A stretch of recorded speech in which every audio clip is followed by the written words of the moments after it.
नमस्कार दोस्तों। भारत का बैंकिंग सेक्टर आज दुनिया की सबसे तेजी से बढ़ती हुई बैंकिंग इंडस्ट्री में शामिल हो चुका है। हाल ही में आई ब्रांड फाइनेंस बैंकिंग 500 रिपोर्ट 2026 में भारत के दो बड़े बैंकों को लेकर बेहद महत्वपूर्ण खुलासा हुआ है। इस रिपोर्ट के अनुसार स्टेट बैंक ऑफ इंडिया यानी एसबीआई भारत का सबसे मजबूत बैंकिंग ब्रांड बन गया है, जबकि एचडीएफसी बैंक भारत का सबसे वैल्यूएबल बैंकिंग ब्रांड बना हुआ है। अब सवाल यह है कि इन दोनों बैंकों को यह सम्मान क्यों मिला और इसका भारत के बैंकिंग सेक्टर पर क्या प्रभाव पड़ेगा। आज की इस वीडियो में हम इसी खबर को आसान भाषा में विस्तार से समझेंगे। सबसे पहले बात करते हैं स्टेट बैंक ऑफ इंडिया यानी एसबीआई की। ब्रांड फाइनेंस की रिपोर्ट के अनुसार एसबीआई को AAA+ ब्रांड स्ट्रेंथ रेटिंग दी गई है, जो कि किसी भी बैंक के लिए सबसे ऊंची रेटिंग मानी जाती है। एसबीआई आज केवल भारत ही नहीं बल्कि दुनिया के सबसे भरोसेमंद बैंकों में भी शामिल हो चुका है। रिपोर्ट के अनुसार एसबीआई का ब्रांड स्ट्रेंथ स्कोर लगभग 92.2 है और ग्लोबल स्तर पर यह 16वें स्थान पर है।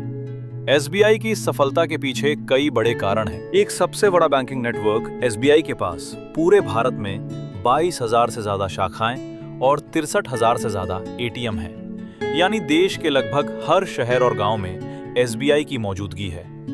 दो सबसे बड़ा ग्राहक आधार। एसबीआई के पास लगभग 48 से 50 करोड़ ग्राहक हैं। ये संख्या कई देशों की आबादी से भी ज्यादा है। 3. डिजिटल बैंकिंग में तेजी। एसबीआई का digital platform YONO app Bharat के सबसे सफल बैंकिंग ऐप्स में से एक बन चुका है। इसके जरिए लोग home loan, personal loan, insurance, निवेश सब कुछ ऑनलाइन कर सकते हैं। यही कारण है कि एसबीआई को भारत का सबसे मजबूत बैंकिंग ब्रांड माना गया है। अब बात करते हैं एचडीएफसी बैंक की। ब्रांड फाइनेंस रिपोर्ट के अनुसार एचडीएफसी बैंक भारत का सबसे वैल्यूएबल बैंकिंग ब्रांड बना हुआ है। इसका ब्रांड वैल्यू लगभग $12.4 बिलियन आका गया है। ग्लोबल स्तर पर एचडीएफसी बैंक की रैंकिंग 31वें स्थान पर है।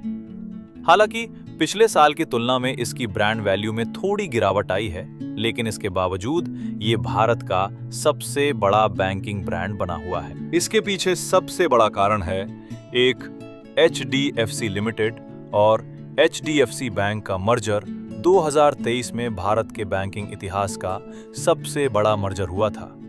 एचडीएफसी लिमिटेड और एचडीएफसी बैंक का विलय, जिससे ये दुनिया के सबसे बड़े बैंकों में शामिल हो गया। इस मर्जर के बाद बैंक का होम लोन पोर्टफोलियो बहुत बड़ा हो गया, रिटेल बैंकिंग और मजबूत हुई और ग्राहकों की संख्या तेजी से बढ़ी। 2. टेक्नोलॉजी और सर्विस क्वालिटी। एचडीएफसी बैंक हमेशा से टेक्नोलॉजी और ग्राहक सेवा के मामले में आगे रहा है। यही वजह है कि कॉर्पोरेट और रिटेल दोनों सेगमेंट में इसकी मजबूत पकड़ है। ब्रांड फाइनेंस की इस रिपोर्ट में एक और महत्वपूर्ण बात सामने आई है। भारत के कुल 19 बैंक इस ग्लोबल रैंकिंग में शामिल हुए हैं। इनमें प्रमुख बैंक हैं ICICI bank, Axis bank, Kotak Mahindra bank, Punjab National Bank, Canara bank. इन सभी बैंकों की कुल ब्रांड वैल्यू मिलाकर लगभग $47.8 बिलियन हो चुकी है। इससे यह साफ होता है कि भारत का बैंकिंग सेक्टर अब केवल देश में ही नहीं बल्कि दुनिया के बैंकिंग सिस्टम में भी मजबूत स्थिति बना रहा है। इस रिपोर्ट से 3 बड़ी बातें सामने आती हैं। एसबीआई भारत का सबसे मजबूत banking brand, HDFC bank Bharat का सबसे वैल्यूएबल बैंकिंग ब्रांड। भारत के कई बैंक अब ग्लोबल बैंकिंग लिस्ट में तेजी से आगे बढ़ रहे हैं। ये भारत की अर्थव्यवस्था और बैंकिंग सेक्टर के लिए एक बेहद सकारात्मक संकेत है।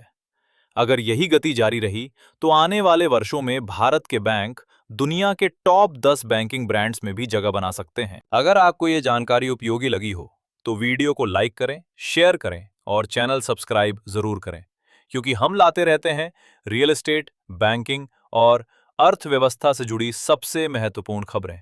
धन्यवाद।